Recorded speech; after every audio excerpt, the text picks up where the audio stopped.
Šiame interaktyviame vaizdo įraše pabrėžiamas žaidimo elementų panaudojimas motyvacijai ir įsitraukimui į mokymąsi didinti. Išmoksite naudoti žaidybinius elementus, tokius kaip taškai, ženkleliai, viktorinos ir žaidimai, kurti į tikslą orientuotus iššūkius ir organizuoti komandinės veiklas, padedančias derinti konkurenciją su bendradarbiavimu. Peržiūrėję šį vaizdo įrašą, atlikite trumpą testą ir patikrinkite savo žinias.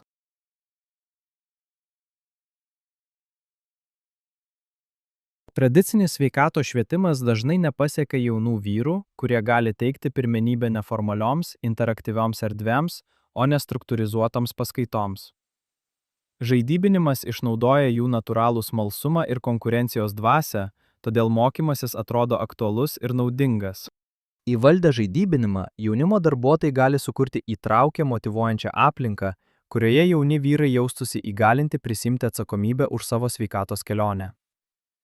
Šie metodai padeda ugdyti įpročius, skatinti tarpusavio paramą ir užtikrinti, kad mokymasis būtų efektyvus.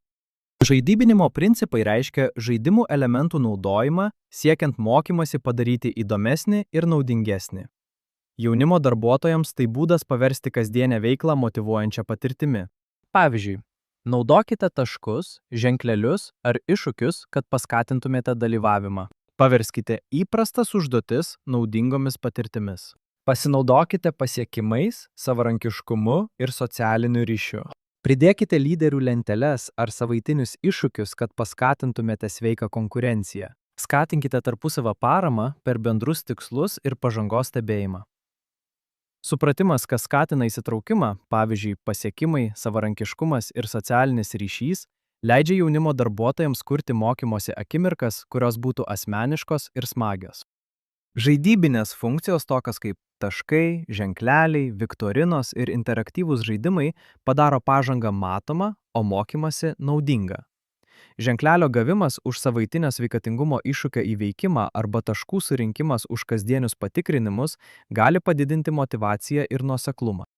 Jaunimo darbuotojai gali naudoti Kahoot greitoms sveikatos viktorinoms, Habitiką asmeniniams tikslams žaidybinti arba kurti lyderių lenteles, kad išskirtų geriausius iššūkių dalyvius.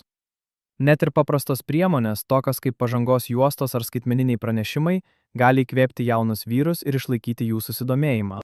Paprasti iššūkiai padeda jauniems vyrams ugdyti sveikus įpročius, siūlant aiškius tikslus ir švenčiant mažas pergales. Nustatykite trumpas, į tikslus orientuotas užduotis, tokias kaip 7 dienų miego stebėjimo programa arba sąmoningas pirmadienis. Naudokite lengvas veiklas, tokias kaip vandens, žingsnių stebėjimas ar dienoraščio rašymas. Pritaikykite iššūkius grupės pomėgiams ir poreikiams. Užtikrinkite, kad iššūkius būtų smagu pradėti ir naudinga užbaigti.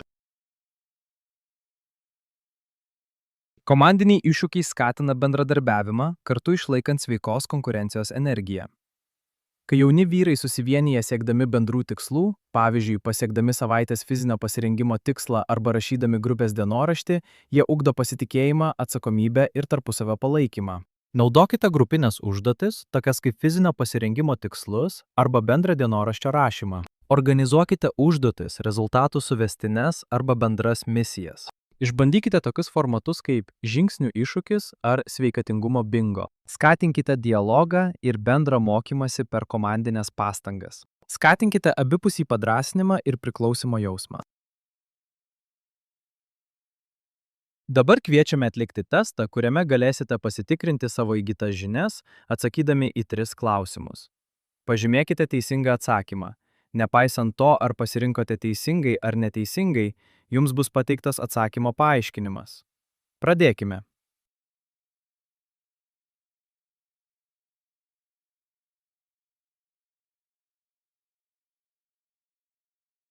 Tai viskas šiai sesijai. Ačiū už jūsų dalyvavimą. Tęskite mokymąsi e-studijoje, kad įgytumėte daugiau naujų įgūdžių, skirtų teikti skaitmeniškai transformuotą neformalų mokymą jauniems vyrams apie sveikatą ir gerovę.